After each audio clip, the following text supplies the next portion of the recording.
Hello ખેડૂત મિત્રો, આજે બટાકા 58 દિવસના થઈ ગયા છે ને તમે હાલ 58 દિવસે હું તમને બટાકાની સાઇઝનું રિઝલ્ટ બતાવી શકું છું.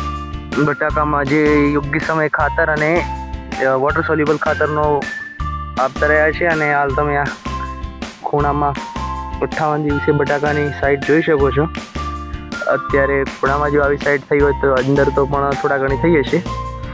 આશા રાખીએ છીએ કે ઉત્પાદન સારું મળે અને બધા ખેડૂતો જે માહિતી મારા અનુસાર મળતી રહે તે યોગ્ય અપનાવે અને ખેડૂતો સફળ થાય. તમે જોઈ શકો છો હાલ બટાકા આમ તો ઊંડા પહેરવા જોઈએ, જે હાલ ઉપર પહેરેલા છે જે કોરની સાઈડમાં તે બટાકું બહાર નીકળી અને ગ્રીન થઈ ગયું છે, જેના કારણે એ બટાકું કંપનીમાં જતું નથી અને રિટર્ન થાય છે.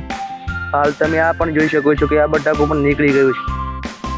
તો બટાકું થોડુંક ઊંડું પહેરવું અને યોગ્ય કાળજી રાખવી જેથી બટાકાનું ઉત્પાદન વધુ અને સારું મળે. જો વિડીયો ઉપયોગી લાગે તો લાઈક અને સબસ્ક્રાઈબ જરૂરથી કરજો. આભાર.